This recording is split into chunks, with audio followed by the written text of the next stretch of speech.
ప్రభునందు ప్రియ పరిశుద్ధ దేవుని కుమారులారా, దేవుని కుమార్తెలారా, యేసుక్రీస్తు ప్రత్యక్షపు నామంలో మీ అందరికీ వందనాలు. అలాగే దేవునికి స్తోత్రాలు. ప్రియులారా, ఎలా ఉన్నారు? బాగున్నారా?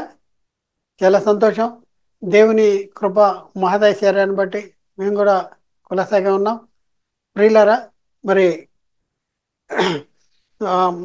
దేవుని ఒక ప్రత్యేక అంశం ద్వారా, బైబిల్ గ్రంథంలోని ఒక ప్రత్యేక అంశం ద్వారా మీ చేరులోనికి రావడానికి దేవుడు మాకు అనుగ్రహించిన ఈ గొప్ప అవకాశాన్ని బట్టి మరొకసారి దేవునికి కృతజ్ఞతాస్తులు చెల్లిస్తున్నా. దేవునికి స్తోత్రం. ప్రియులారా, ఈరోజు మనం నేర్చుకునే అంశము ఈరోజు మనం నేర్చుకునే అంశము యేసుక్రీస్తు రెండవ రాకడలో యేసుక్రీస్తుతో వచ్చే పరిశుద్ధులు ఎవరు? యేసుక్రీస్తు రెండవ రాకడలో క్రీస్తుతో వచ్చే పరిశుద్ధులు ఎవరు? ఎవరు? దేవదూతల, క్రీస్తు సంగమా, లేక పాత నిబంధన భక్తుల, పాత నిబంధన కాలం భక్తుల? ఎవరు? యేసుక్రీస్తు రెండోసారి వచ్చినప్పుడు క్రీస్తు వచ్చే పరిశుద్ధులు. ఈ సంగతి మనం ఈరోజు నేర్చుకుంటానికి ప్రయత్నం చేద్దాం. జాగ్రత్తగా ఆలోచించండి. ఈ సత్యాన్ని మీ చేరులోనికి తీసుకురావటానికి కారణం మరి క్రీస్తు ప్రేమ మమ్మల్ని బలవంతం చేయటం ద్వారా. కాబట్టి ఆలోచించండి, అర్థం చేసుకోండి, సత్యాన్ని గ్రహించండి. వ్యక్తిగతంగా, సంఘపరంగా, సంస్థపరంగా ఎవరిని కించపడటానికి కానీ మరి తప్పు పట్టుకుంటానికి కానీ ప్రయత్నం చేయట్లేదు. కాబట్టి ప్రియులను ఆలోచించండి, సత్యము అని గ్రహిస్తే మీరు అనుసరించండి. అలాగే మీరు ఈ సబ్స్క్రైబ్ చేసుకోండి ఛానల్ని, మన లైక్ కొట్టండి, అలాగే షేర్ చేయండి. వాక్యంలోనికి వెళ్దాం. యేసుక్రీస్తు రెండో రాకడలో యేసుక్రీస్తు వచ్చే పరిశుద్ధులు ఎవరు? ఎవరు పరిశుద్ధులు? మన ప్రభు అయిన యేసుక్రీస్తు తన పరిశుద్ధులతో కూడా వచ్చినప్పుడు అనేసి లేఖనాల్లో రాయబడి ఉంది. మన ప్రభు అయిన యేసుక్రీస్తు తన పరిశుద్ధులతో వచ్చినప్పుడు అనేసి లేఖనాల్లో రాయబడి ఉంది. అయితే యేసుక్రీస్తు రెండవ రాకడలో యేసుక్రీస్తు వచ్చే పరిశుద్ధులు ఎవరు?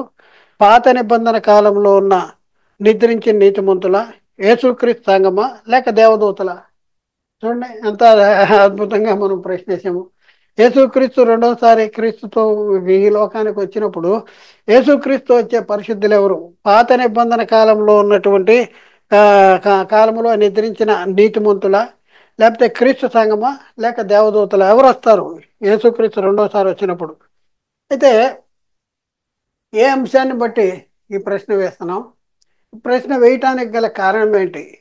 దీని గురించి మనం కొంతవరకు మనం ఆలోచిద్దాం. అయితే లేఖనంలో ఏం రాయబడింది అని అంటే యోధా పత్రికలో రాయబడింది. యోధా పత్రికలో మనం పరిశీలన చేస్తే యోధా పత్రిక 1వ అధ్యాయం ఉంటుంది. ఆ 1వ అధ్యాయంలో మనం చూద్దాం. యోధా పత్రికలో చదవండి.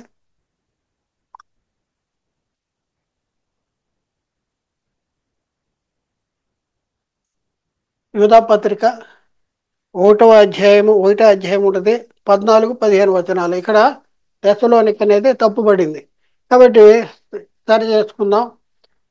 ప్రియులరా, యూదా పత్రికలో 1వ అధ్యాయము 14-15 వచనాల్లో మనం చూస్తే భక్ అక్కడ ఏమని రాయబడింది? ఆదాము మొదలుకొని 7వ వాడైన ప్రవచిస్తున్నాడు. 7వ వాడైన హానోకు కూడా వీరిని గురించి ప్రవచించాడంట.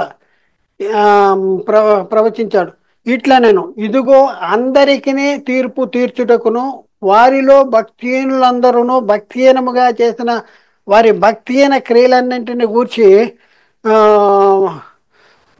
భక్తిహీనులైన పాపులు తనకు విరోధముగా చేసిన కఠినమైన మాటలన్నింటిని గూర్చి వారిని ఒప్పించుటకు ప్రభువు తన వేవేల పరిశుద్ధుల పరివారంతో వచ్చిన. మనకు కావాల్సిన పాయింట్ ఏంటంటే ప్రవచించాడంట. హానోకు మొదలుకొని 7వ వాడైన ఆదాము మొదలుకొని 7వ వాడైన హానోకు ప్రవచించాడంట. ఏమని ప్రవచించాడు అంటే ప్రభు తన వేవేల పరిశుద్ధులతో వచ్చాడు. అంటే ప్రభు తన వేవేల పరిశుద్ధుల పరివారంతో వచ్చాడంట.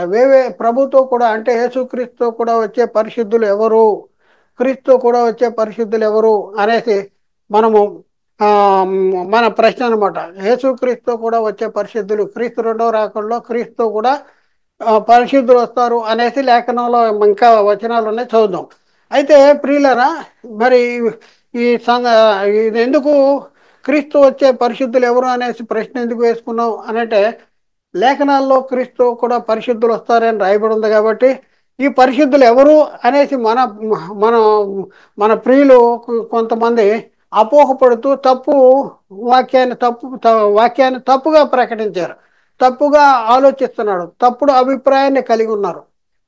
ఏంటి అంటే, వాళ్ళు, నేను ముందే చెప్పాను కదా, కాంపోజిట్ లెక్కలో ఒక స్టెప్ తప్పు అయితే మిగతా లెక్కంతా తప్పు అవుతుంది అన్నట్టు. యేసుక్రీస్తు సిలువలో మృతి పొంది పరదేశకు వెళ్ళి పరదేశంలో ఉన్నటువంటి వారికి పాప క్షమాపణ కోసం వారికి బోధ చేసి వారి రక్షణ కలగజేసి వాళ్ళని తీసుకెళ్ళి మూడో ఆకాశంలో పెట్టేశాడు ఆ, అనేసి పైకి తీసుకెళ్ళిపోయాడు, మూడో ఆకాశంలో పెట్టేశాడు అనేసి వాళ్ళు నమ్ముతున్నారు కనుక, ఆ నమ్మికను వీళ్ళు స్థిరపరచుకుంటానికి ఏం చేస్తున్నారంటే, యేసుక్రీస్తు మూడో ఆకాశంలో పెట్టాడు కదా, క్రీస్తు వచ్చినప్పుడు ఆ మూడో ఆకాశంలో ఉన్న ఆ ఆ చెరగా తీసుకుపోయి ఆ మూడో ఆకాశంలో పెట్టాడు కదా, యేసుక్రీస్తు రెండోసారి వచ్చినప్పుడు వాళ్ళని ఆ మూడో ఆకాశంలో ఆ పరదేశం లేకపోతే ఆ చెర అనే పరదేశంలో ఉన్న వాళ్ళని తీసుకుని వాళ్ళని ఎంట పెట్టుకుని వస్తాడు అనేసి మరి అపోహపడుతున్నారు. ఇది తప్పుది. వాళ్ళ అభిప్రాయం 100% తప్పు. ఎందుకంటే యేసుక్రీస్తుతో కూడా ఆ, వచ్చే పరిశుద్ధులు ఎవరు, పరిశుద్ధులు ఎవరంటే పాత నిబంధన కాలంలో నీతిమంతులుగా జీవించి నిద్రించిన నీతిమంతులు కాదు. అలాగే ఆ, మా, ఆ, ధర్మశాస్త్ర కాలంలో ఉన్నటువంటి వాళ్ళు నీతిమంతులు కాదు. లేకపోతే సంఘము కాదు, ఇవన్నీ కాదు. మనం చూసుకున్నాం కదా. ఆ, ఎక్కడ ఎవ- యేసుక్రీస్తు రెండవ రాకడలో క్రీస్తుతో కూడా వచ్చే పరిశుద్ధులు ఎవరంటే పాత నిబంధన కాలంలో నిద్రించిన నీతిమంతుల లేక క్రీస్తు సంఘమా లేక దేవదూతల అనేసి మనం చూసాం కదా. ఆ, క్రీస్తు సంఘము కాదు, దేవదూతల అంటే క్రీస్తు సంఘమా కా పాత నిబంధన కాలంలోనున్న నిద్రించిన నీతిమంతులా లేక క్రీస్తు సంఘమా లేక దేవదూతల అనేసి ప్రశ్న వేసుకున్నాం కదా. మరి వీళ్ళు ఎవరు యేసుక్రీస్తు వచ్చే ఆ, పరిశుద్ధులు? ఈ ముగ్గురులో యేసుక్రీస్తు కూడా వచ్చే పరిశుద్ధులు ఎవరు? క్రీస్తు తన వేవేల పరిశుద్ధుల పరివారంతో వస్తాడు అనేసి యూదాపత్రిక 1వ అధ్యాయము 14-15 వచనాల్లో రాయబడి ఉంది. కాబట్టి క్రీస్తు రెండవ రాకడలో యేసుక్రీస్తు వచ్చే పరిశుద్ధులు ఎవరు అనేసి మనం పరిశీలన చేస్తే వీళ్ళెవరూ కాదు. వాళ్ళ అంటే దేవదూతలే క్రీస్తు కూడా వస్తారు. యేసుక్రీస్తు రెండవసారి వచ్చినప్పుడు క్రీస్తు కూడా వచ్చే పరిశుద్ధులు ఎవరు అంటే దేవదూతలు అనేసి బైబిల్ చెప్తుంది. మన వాళ్ళు ఏంటంటే దేవదూతలను పరిశుద్ధులు అనొచ్చా అనేసి ఒక ఒక మైండ్లో ఒక ఇదైపోయి, అంటే బైబిల్ చదవరు కదా. దేవదూతలను పరిశుద్ధ దేవదూతలు పరిశుద్ధ దూతలు అనే బైబిల్లో చెప్తున్నా కూడా వీళ్ళ వీళ్ళ మైండ్లో ఉన్న అజ్ఞానం చేత వీళ్ళు ఏం చేస్తారంటే, అంతకుముందే ఆ అసత్యం మైండ్లో ఇరికిచ్చేశారు కదా, ఎక్కిచ్చేశారు కదా. దాన్ని ఆధారంగా చేసుకుని దేవదూతలను పరిశుద్ధులు అనొచ్చా, పరిశుద్ధ పరివారంతో వస్తాడని ఉంది కదా అనేసి ఆ, అభ్యంతరపడి సత్యాన్ని అసత్యంగా మార్చి అసత్యాన్ని లోకానికి ప్రకటించేటటువంటి పరిస్థితి మనం చూస్తూ ఉన్నాం. ప్రియులారా చూడండి, ప్రభు అయిన యేసుక్రీస్తు తన ప్రభావమును కనపరుచు దూతలతో కూడా పరలోకము నుండి అగ్నిజ్వాలలో ప్రత్యక్షమై, చూడండి ఏమని ఉంది ఇక్కడ, ప్రభు అయిన యేసుక్రీస్తు తన ప్రభావమును కనపరుచు దూతలతో కూడా పరలోకము నుండి అగ్నిజ్వాలలో ప్రత్యక్షమై. ప్రభు అయిన యేసు తన ప్రభావమును కనపరుచు దూతలతో కూడా ఎవరు వస్తారంట? దూతలు వస్తారు అనేసి రాయబడింది. తెస్సలోనికి రాసిన రెండవ పత్రిక, పౌలు గారు తెస్సలోనికి రాసిన రెండవ పత్రిక 1 అధ్యాయం 6-8 వచనాలు అక్కడ ఏమని రాయబడింది? ప్రభు అయిన యేసు తన ప్రభావమును కనపరుచు దూతలతో కూడా ఎవరు వస్తారంట? అక్కడ పరిశుద్ధులని ఉంది. ఆ పరిశుద్ధుల్లోనే వెంట పెట్టుకుని వస్తాడంటే, ఆ పరిశుద్ధులు ఎవరంటే ఎవరితో వస్తాడంట? యేసు తన ప్రభావమును కనపరుచు దూతలతో కూడా పరలోకము నుండి అగ్నిజ్వాలలో ప్రత్యక్షమై దేవుని ఎరగని వారికిని మన ప్రభు అయిన యేసుక్రీస్తు సువార్తకు లోబడిన వారికిని ప్రతిదండం చేయను. ఎవరితో కూడా వస్తాడని లేఖనాల్లో చెప్తుంది? చెప్తుందంటే తన దూతలతో వస్తాడు. యేసుక్రీస్తు రెండోసారి వచ్చినప్పుడు దూతలతో వస్తాడు. అసలు పరదేశు అనేది పరదేశ్ అనేది ఇప్పటికి కూడా పాతాళ లోకంలో ఉంది. ఇప్పుడు కూడా మనం యేసుక్రీస్తు రెండోసారి వచ్చేంత వరకు చనిపోయినటువంటి నీతిమంతులు ఎవరైతే ఉంటారో వాళ్ళు పాతాళ లోకంలోని పరదేశంలోకి వెళ్తారు. యేసుక్రీస్తు వచ్చినప్పుడు ఆ మృతులు అంటే పరదేశంలో ఉన్న వాళ్ళు అక్షయులుగా మార్చబడతారు, అక్షయులుగా లేపబడతారు. లేపబడి భూమి మీద ఉన్న సజీవులు అక్షయాలుగా లేపబడినటువంటి వాళ్ళు ఇద్దరు కలిసి ఏకముగా ప్రభువుని ఎదుర్కొంటే ఆకాశ మండలానికి మేఘాల మీద కొనుకోబడతారు. లేదండి, కాదండి అంటే మృతుల్లోండి పునరుద్ధాండి అయిన వాళ్ళ ప్రథమ ఫలం ఎవరు? ఇప్పుడైతే క్రీస్తు మృతుల్లోండి ప్రథమ ఫలముగా క్రీస్తు మృతుల్లోండి లేపబడి ఉన్నాడు అంటాడు. మృతుల్లోండి లేపబడిన వాళ్ళు యేసుక్రీస్తే మొట్టమొదటి వాడు. ఇంకా క్రీస్తు వచ్చినప్పుడు ఆయన వారు బ్రతికించబడతారు, ఆయన వారు లేపబడతారు. యేసుక్రీస్తు ఏమన్నాడు? మీ మీ హృదయాల్ని కలవరపడనీయకండి, వెరవనీయకండి. నా తండ్రి ఇంట అనేక నివాసాలు గలవు, లేని ఏళ్ళ నేను మీతో చెప్పుదును. నేను వెళ్ళి నేనుండే స్థలంలో మీరు ఉండులాగన మీకు నేను మరలొచ్చి మిమ్మల్ని తీసుకెళ్తాను అంటాడు. అలాగే యోహాన్ సువార్తలో ఎన్నో దగ్గరలో అంత్యదినము లేపుతాను, అంత్యదినాన్ని లేపుతాను అనేసి రాయబడింది. కాబట్టి ప్రియులారా, మరి ఎవరు కూడా మృతుల పునరుద్ధానం అంటే మృతుల పునరుద్ధానం పొందబోవు వారిలో క్రీస్తు మొదటివాడు, పొందిన వారిలో క్రీస్తు మొదటివాడు. క్రీస్తు వచ్చినప్పుడు మాత్రమే ఆయన వారు బతికించబడేటటువంటి పరిస్థితి, లేపబడేటటువంటి పరిస్థితి ఉంది. దేవుడు క్రీస్తుని లేపడం వలన కూడా తన శక్తి వలన లేపుతాడు అనేసి లేఖనాలు చెప్తా ఉన్నాయి. కాబట్టి అక్కడి నుంచే ఎంట పెట్టుకొచ్చేవాళ్ళు పరిశుద్ధులు ఎవరంటే పాత నిబంధన కాలంలో నీతిమంతులుగా జీవించి చనిపోయినటువంటి వాళ్ళు కాదు, క్రీస్తు సంఘము కాదు, అలాగే సంఘము కాదు. కాబట్టి ఎవరు వాళ్ళు అంటే వాళ్ళు దేవదూతలే. ఇక్కడ చాలా ప్రభు అయిన యేసు తన ప్రభావమును కనపరుచు దూతలతో కూడా పరలోకము నుండి అగ్నిజ్వాలలో ప్రత్యక్షమవుతాడు అనేసి ఉంది. అలాగే తెస్సలోనికి రాసిన పౌలు గారు తెస్సలోనికి రాసిన మొదటి పత్రిక 2వ పత్రికలో 1వ అధ్యాయం 8వ వచనం, తెస్సలోనికి రాసిన 2వ పత్రిక 1వ అధ్యాయం 8వ వచనం, మిమ్మును శ్రమపరుచు వారికి శ్రమ పొందుతున్న మీకు మాతో కూడా విశ్రాంతియు అనుగ్రహించుట దేవునికి న్యాయమే అనేసి అక్కడ రాయబడింది. అంటే పైన వచనాన్ని కంటిన్యూ చేసాం. అయితే ఇక్కడ మనం చూస్తే మరొక వచనం చూద్దాం. ఆర్భాటంతోనూ ప్రధాన దూత శబ్దంతోనూ దేవుని బోరుతోనూ పరలోకము నుండి ప్రభువు దిగివచ్చును. క్రీస్తునందుండి మృతులైన వారు మొదట్లో ఎదురు. యేసుక్రీస్తు రెండోసారి ఎలా వస్తాడంట? ఆర్భాటంతోనూ ప్రధాన దూత శబ్దంతోనూ దేవుని బోరుతోనూ వస్తాడు. ఆర్భాటంతోనూ ప్రధాన దూత శబ్దంతోనూ దేవుని బోరుతోనూ వస్తాడు. ఆర్భాటంతో ప్రధాన దూత శబ్దంతో ఎవరు వస్తారు? ప్రధాన దూత శబ్దంతో దూతలు వస్తారు. యేసుక్రీస్తు రెండోసారి వచ్చినప్పుడు దూతలు వస్తారు. అంతేగాని యేసుక్రీస్తు సిలువలో మృతి పొంది పరదేశకి వెళ్ళి ఆ పరదేశం తీసుకెళ్లి పైన పెట్టేస్తే 3వ ఆకాశంలో పెట్టేశాడని భ్రమపడి ఆ 3వ ఆకాశంలో ఉన్న వారిని తీసుకొచ్చేస్తాడు యేసుక్రీస్తు రెండోసారి వచ్చినప్పుడు అని చెప్పే బోధ అసత్యము. అది వాళ్ళు భ్రమ వాళ్ళు దాన్ని గ్రహించలేకపోయారు. అసత్యాన్ని ప్రకటిస్తున్నారు. అది వాళ్ళ భ్రమ అనమాట. వాళ్ళకి కలిగిన భ్రమని మన నెత్తి మీద పోస్తానికి వచ్చారు. కాబట్టి ప్రధాన దూత శబ్దంతో యేసుక్రీస్తు రెండోసారి వస్తాడు. అలాగే పౌలు గారు తెస్సలోనికి రాసిన మొదటి పత్రిక 4వ అధ్యాయం 15 నుంచి 17 వచనాలు మనం చదివితే అక్కడ ఏమని ఉందంటే, మేము ప్రభువు మాటను బట్టి మీకు చెప్పునేది ఏమనగా, ప్రభువు రాకడ వరకు సజీవనమై నిలిచి ఉండి మనము నిద్రించిన వారికంటే ముందుగా ఆయన సన్నిధికి చేరము.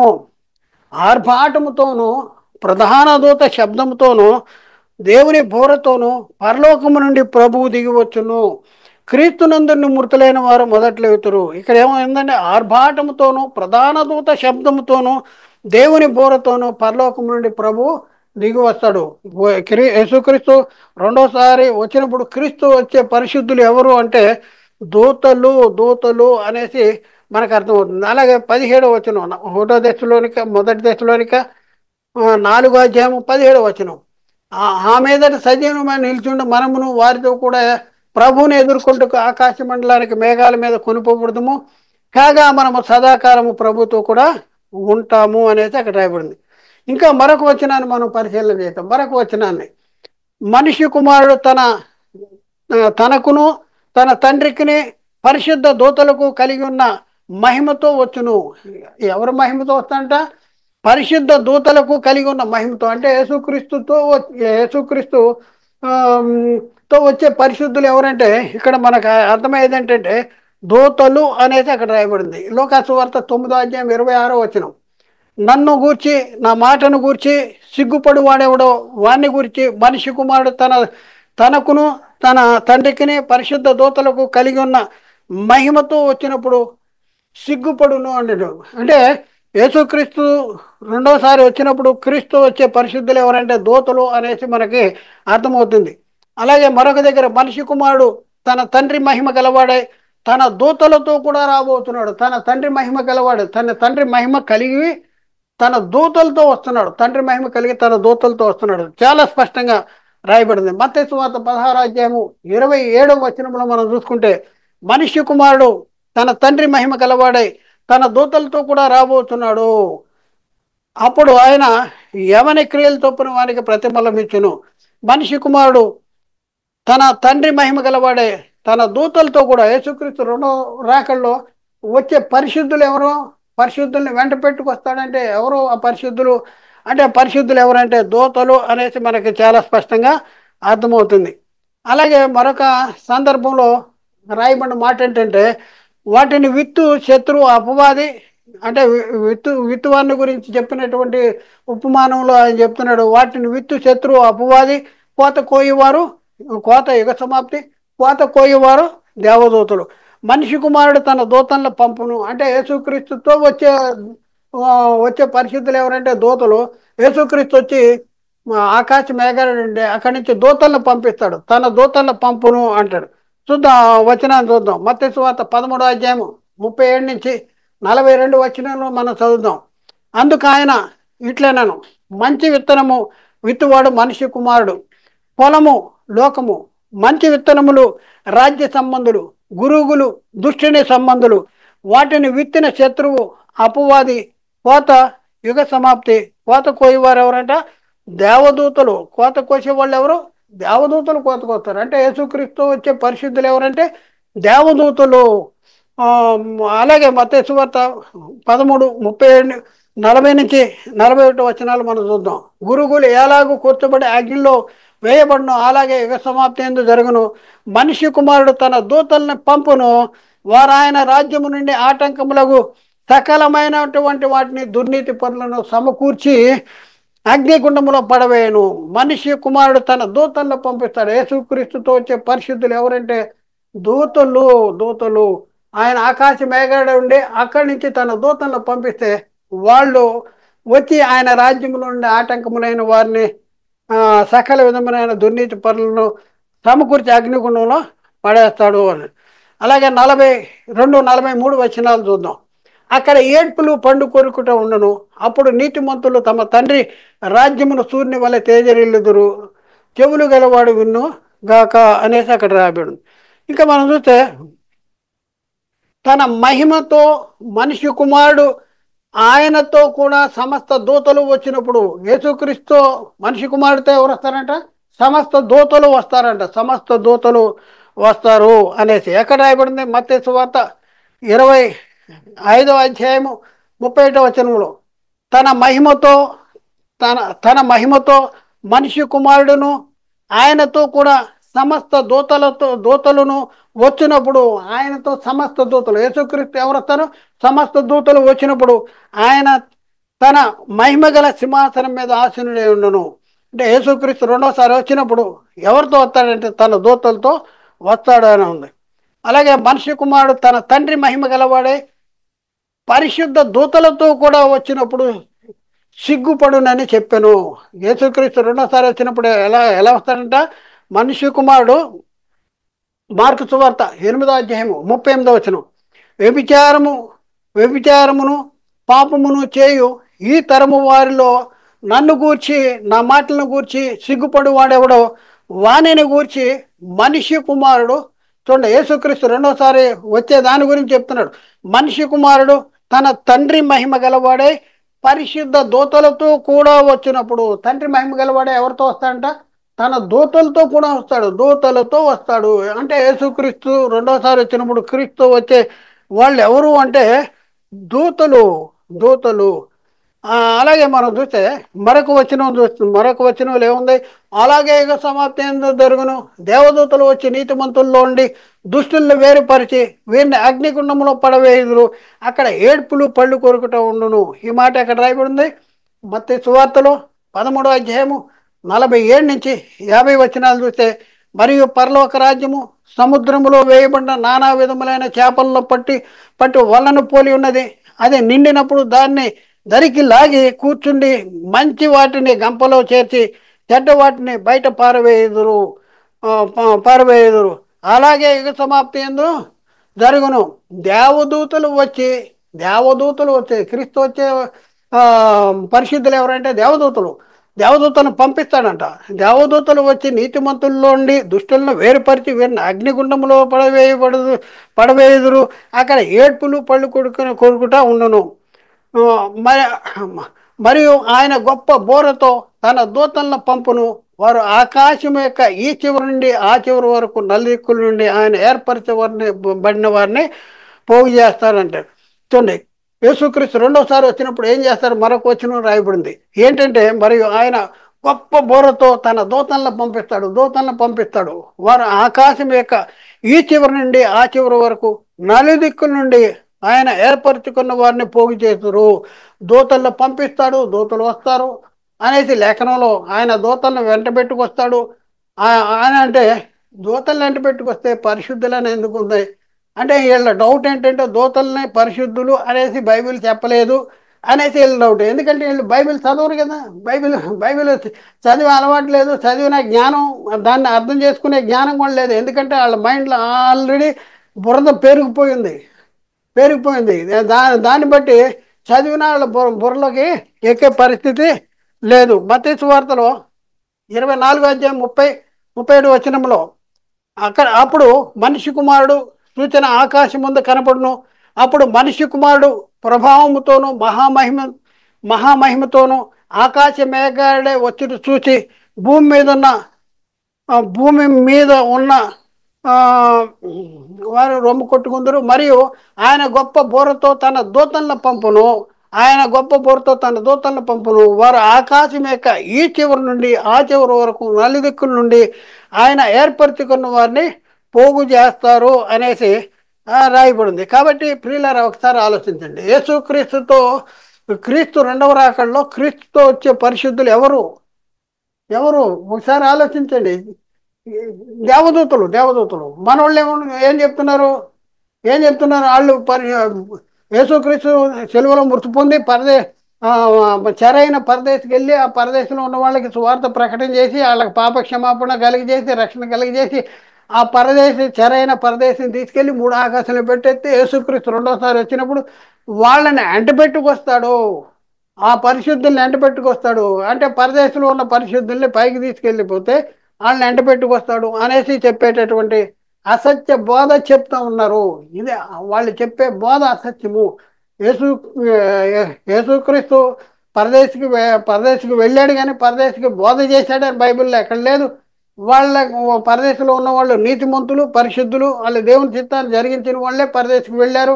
వాళ్ళకి బోధ అవసరం లేదు, వాళ్ళు ఆల్రెడీ పాప క్షమాపణ పొందిన వాళ్ళే పరదేశంలో ఉన్నారు. కాబట్టి ప్రియులను ఆలోచించండి, మరి వాళ్ళని యేసుక్రీస్తు తీసుకెళ్ళి 3 ఆకాశంలో పెట్టేస్తే ఆ మూడో ఆకాశంలో ఉన్న వాళ్ళు యేసుక్రీస్తు రెండో రాకడలో తీసుకొచ్చాడు అని చెప్పేటటువంటి పరిస్థితి మరి నేటి క్రైస్తవ సమాజంలో ఈ అబద్ధాన్ని ప్రకటన చేస్తున్నారు. కానీ ప్రియులారా, బైబిల్ అలా చెప్పట్లా. క్రీస్తు రెండవ రాకడలో క్రీస్తు వచ్చే పరిశుద్ధులు ఎవరంటే ఖచ్చితంగా దేవదూతలే. అయితే ప్రియులారా, మరి మన ప్రియులకి ఒక సందేహము, వాళ్ళు దేవదూతలు అంటే దేవదూతలు ఎలా అవుతారు? పరిశుద్ధులు కదా వచ్చేది అంటే, దేవదూతల గురించి పరిశుద్ధులైన బైబిల్లో లేదా? ఒకసారి ఆలోచించండి. దేవదూతలను పరిశుద్ధులైన అనవచ్చునా అనేసి, దేవదూతల్ని పరిశుద్ధులైన అనవచ్చునా అనేసి ఒక డౌట్ మనకి. ఒక డౌట్. ఎందుకంటే మనం బైబిల్ చదవం కదా, మనకి డౌట్లు వస్తాయి. డౌట్లు వచ్చేసి ఏం చేస్తామంటే అక్కడిది ఇక్కడ ఇక్కడిది అక్కడ కలిపేసి అసత్యాన్ని ప్రకటన చేసేసి ఎంతో మందిని నిత్య నరకానికి తీసుకెళ్ళటానికి మనం అందరిని సిద్ధపరిచేటటువంటి పరిస్థితి. అసత్యాన్ని ప్రకటించేవాళ్ళు, అసత్యాన్ని నమ్మేవాళ్ళు నరకానికి వెళ్తారు. ఒకసారి ఆలోచించండి. ప్రభు తన వేవేల పరిశుద్ధుల పరివారంతో వచ్చెను. యోధా పత్రిక 1 అధ్యాయము 15 వచనం. భక్తిహీనులైన పాపులు తనకు విరోధంగా చెప్పిన కఠినమైనటువంటి మాటలన్నింటిని గురించి వారిని ఒప్పించుటకు ప్రభు తన వేవేల పరిశుద్ధుల పరివారంతో వచ్చెను అనేసి అక్కడ. అంటే ఎవరితో వచ్చాడు? ఇక్కడ మనం దేవదూతలను పరిశుద్ధులు అనవచ్చా అంటే ఇక్కడ ఇక్కడ పరిశుద్ధ పరివారంతో వచ్చాను. ప్రభువు తన వేవేల పరిశుద్ధుల పరివారంతో వచ్చాను. ప్రభువు తన వేవేల పరిశుద్ధుల పరివారంతో అంటే పరిశుద్ధుల దూతలు అనేసి వచనంలో చెప్తుంది. అర్థమవుతుందా? అర్థమవుతుందా? ఒకసారి అర్థం చేసుకోండి, అర్థం చేసుకోండి, అర్థం చేసుకోండి ప్రియులారా. ఒకసారి ఆలోచించండి. ఇంకా మనం పరిశీలన చేస్తే ద్వితీయోపదేశకాండంలో 33 అధ్యాయం 2 వచనం. ద్వితీయోపదేశకాండము 33 అధ్యాయము 2 వచనం. షేయీరులో నుండి వారికి ఉదయించెను. ఆయన పారాను కొండ మీద నుండి ప్రకాశించెను. వేవేల పరిశుద్ధ సమూహములను మధ్య నుండి ఆయన వచ్చెను. వేవేల పరిశుద్ధ సమూహముల నుండి ఆయన సమూహముల మధ్య నుండి ఆయన వచ్చాను. వేవేల పరిశుద్ధ సమూహము నుండి ఆయన వచ్చాడు. ఎవరు వీళ్ళు? దూతలు. వేవేల పరిశుద్ధ సమూహము అంటే ఇక్కడ దూతల్ని పరిశుద్ధులు అనేసి ఇక్కడ రాయబడింది. వేవేల కొలది ఆయనకు పరిచారకులుండిరి. వేవేల కొలది ఆయనకి పరిచారకులుండిరి అనేసి అక్కడ రాయబడింది. ఎక్కడ అది? దానియేలు గ్రంథం 7 అధ్యాయము 10 వచనంలో. అగ్ని వంటి ప్రవాహము ఆయన యొద్ద ఉండెను. ఆయన యొద్ద నుండి ప్రవహించుచుండెను. వేవేల కొలది ఆయనకు పరిచారకులు ఉండిరి. వేవేల కొలది పరిచారకులు అంటే దేవదూతలు. కోట్ల కొలది మనుషులు ఆయన ఎదుట నిలిచిరి. తీర్పు తీర్చుటకే గ్రంథములు తెరవబడిన. వేవేల కొలది ఆయనకు పరిచారకులు. వీళ్ళు ఎవరు? పరిశుద్ధులు. ఇంకా మరొక వచనాన్ని చూద్దాం. వేవేల దేవదూతల యొద్దకును వచ్చి ఉన్నాం. మనం ఎక్కడికి వచ్చాం? మనం ఇప్పుడు వేవేల కొలది దేవదూతల యొద్దకు మీరు వచ్చి ఉన్నారు. మనం సంఘంగా మనం ఎక్కడికి వచ్చామని హెబ్రీ పత్రిక 12 అధ్యాయం 22 వచనం చెప్తుంది.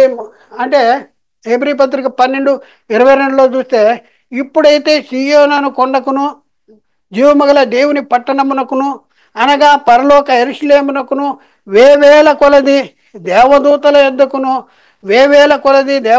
యొద్దకును పరలోకముందు వ్రాయబడి ఉన్నటువంటి జ్యేష్ఠుల సంఘమునకు వారి మహోత్సవమునకు అందరి న్యాయాధిపతి అయిన దేవుని యొద్దకును సంపూర్ణ సిద్ధి పొందిన నీతిమంతుల ఆత్మల యొద్దకును మనం వచ్చాం. ఇప్పుడు మనం ఎక్కడికి వచ్చాం? మనం సీయోను కొండకు వచ్చాం, జీవమగల దేవుని పట్టణానికి వచ్చాం, పరలోక యెరూషలేముకి వచ్చాం. వేవేల కొలది దూతల యొద్దకు మనం వచ్చాం. దూతల్ని పరిశుద్ధులు అనొచ్చా అంటే పరిశుద్ధులు అనొచ్చు అని బైబిల్ చెప్తుంటే మనం దూతల్ని పరిశుద్ధులు కాదు అనేసి మనం ఎలా చెప్తాం? హెబ్రీ పత్రిక 12:24 కొత్త నిబంధనకు మధ్యవర్తి అయిన యేసునొద్దకును హేబేలు కంటే మరి శ్రేష్టముగా ప్రోక్షణ రక్తమునకు మీరు వచ్చి ఉన్నారు అనేది అక్కడ రాయబడింది. ఇంకా మరొక వచనాన్ని మనం పరిశీలన చేస్తే కొర్నేలు దగ్గర సందర్భాన్ని మనం చూస్తే, అతడు నిన్ను తన ఇంటికి పిలువనంపించి నీవు చెప్పు మాటలు వినవలనని పరిశుద్ధ దూతల వలన బోధించబడినని చెప్పాను. కొర్నేలంట పేతుర్ని పిలిపించి అతడు నిన్ను పిలిపించి తన ఇంటికి పిలువనంపించి నీవు చెప్పు మాటలన్నీ వినవలనని పరిశుద్ధ దూతల వలన బోధించబడ్డాడు అనేసి చెప్తా ఉంది. చూడండి ఇక్కడ. అంటే సందర్భం చూద్దాం. శతాధిపతి కొర్నేలుకు పేతురును తన ఇంటికి పేతురును తన ఇంటికి పిలువనంపించి పేతురు చెప్పిన మాటలు వినవలనని పరిశుద్ధ దూతల వల్ల బోధించబడ్డాడు. ఎవరు బోధించబడ్డాడు? కొర్నేలు బోధించబడ్డాడు. ఏంటి? పేతురును తన ఇంటికి పిలిపించి ఆయన చెప్పిన మాటలు వినండి అనేసి మరి పరిశుద్ధ దూతల వలన బోధించబడ్డాడంట. ఎవరు? కొర్నేలు బోధించబడ్డాడు. కొర్నేలుకి పరిశుద్ధ దూతలు వచ్చి బోధించారంట. ఏంటంటే పేతురుని నీ ఇంటికి పిలిపించు, అతను చెప్పే మాటలన్నీ నువ్వు విను అనేసి. ఎక్కడుందమ్మా, ఎక్కడుందా రిఫరెన్స్? చూస్తే హెబ్రీ పత్రిక 10వ అధ్యాయము 33వ వచనంలో, పగలు ఇంచుమించు 3 గంటల వేళ దేవుని దూతలు అతని యొద్దకు వచ్చి కొన్నేలి అని పిలుచుట దర్శనమందు తేటగా అతనికి కనపడెను. ఆ తర్వాత 10వ అధ్యాయము 22లో చూస్తే, అందుకు వారు నీతిమంతుడును దేవునికి భయపడువాడును యూద జనులందరి వలన మంచి పేరు పొందిన శతాధిపతికి కొన్నేలను ఒక మనుషుడున్నాడు.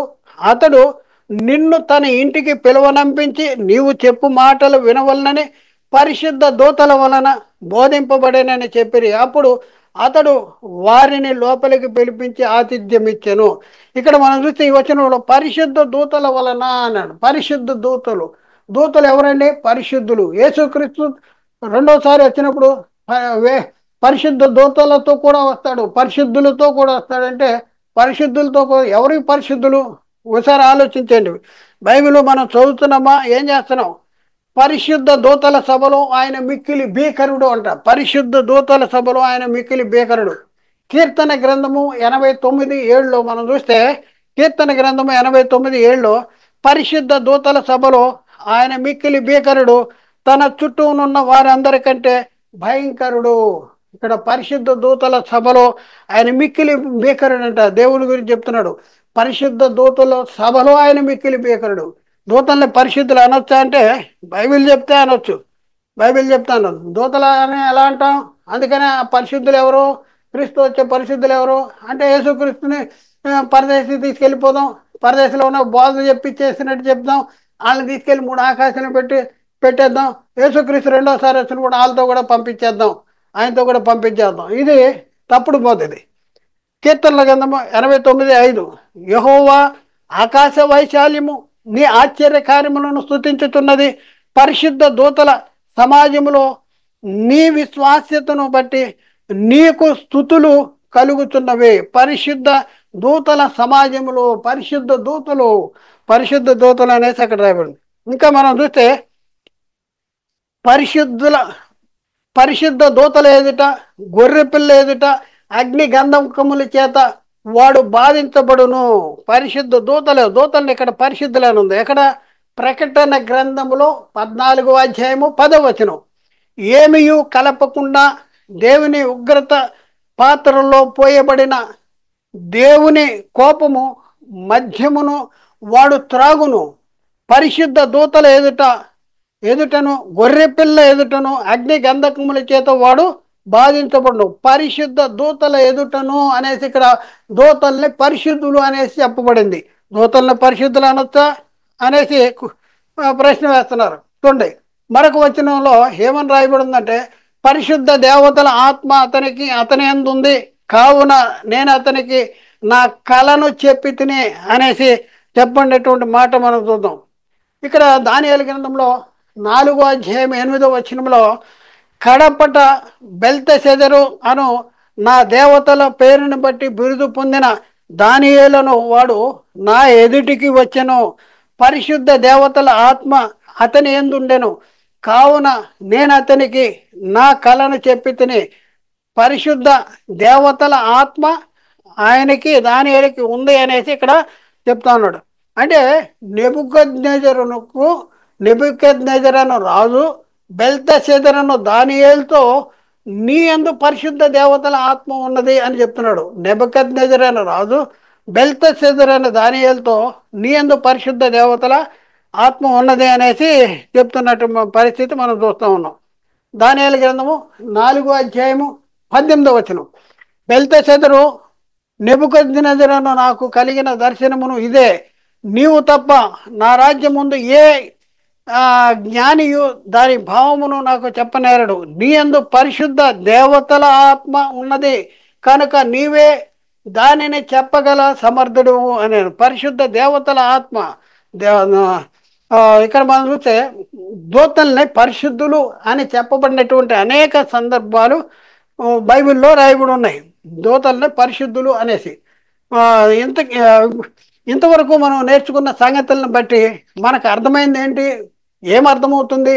యేసుక్రీస్తు పాతాళ లోకానికి వెళ్ళి అక్కడ ఉన్న నీతిమంతులకు బోధ చేయలేదని ఆ పరదేశు అను చెరను చెరగా పట్టుకుని పోయి పరలోకంలోనూ భూమిపై భాగముల్లో ఉన్న ఆ ఉన్నదని చెప్పబడిన మూడో ఆకాశంలోనూ అపోహపడుతున్నారు. మూడవ ఆకాశంలోనూ పెట్టలేదు అని మనకి చాలా తక్కువ ఉంటుంది. ఏమర్థమవుతుంది? ఎందుకు యేసుక్రీస్తు రెండోసారి వచ్చినప్పుడు పరిశుద్ధుల్ని అంట పెట్టుకొస్తాడంటే వీళ్ళు యేసు ఈ క్రీస్తు వచ్చే పరిశుద్ధులు ఎవరు అని చెప్పడానికి ఎన్నో తప్పటడుగులు వేసినటువంటి పరిస్థితి మనం చూస్తూ ఉన్నాం. యేసుక్రీస్తుని సెలువులో మృతి పొందిన తర్వాత పరదేశకి వెళ్తే పరదేశంలో ఏం చేశాడని బైబిల్లో ఏం చేశాడో బైబిల్లో లేదు. లేకపోయినా వీళ్ళు కథ వినిపిస్తున్నారు మనకి. ఒకసారి ఆలోచించండి. ఏం చేశాడని లేదు, పరదేశకి వెళ్ళాడని ఉంది. ఎందుకంటే నేనే మార్గాన్ని సత్యాన్ని జీవాన్ని, నా ద్వారా తప్పుడు తండ్రి యుద్ధకు ఎవడో ఎక్కిపోలే. యేసుక్రీస్తు ఎక్కడి నుంచి వచ్చాడు? పరలోకం నుంచి వచ్చాడు. ఎక్కడికి వచ్చాడు? భూమి మీదకి వచ్చాడు. భూమి నుంచి ఎక్కడికి వెళ్ళాడు? పరదేశకి వెళ్ళాడు. అలాగే ఎక్కడికి వచ్చాడు? మళ్ళీ భూమి మీదకి వచ్చాడు. మళ్ళీ ఎక్కడికి వెళ్ళాడు? పరలోకానికి వెళ్ళాడు. అలాగే మనం ఒకప్పుడు పరలోకంలో ఉండేవాళ్ళం, భూమి మీదకి వచ్చాం. భూమి మీద నీతిమంతులుగా జీవిస్తే పరదేశకి వెళ్తాం. పరదేశం నుంచి ఎక్కడికి వస్తాం? యేసుక్రీస్తు రెండోసారి వచ్చినప్పుడు భూమి ఉన్న లోకానికి వస్తాం. అక్కడి నుంచి యేసుక్రీస్తు మన ఎక్కడికి తీసుకెళ్తాడు? పరలోకానికి తీసుకువెళ్తాడు. కాబట్టి ప్రియులారా ఆలోచించండి.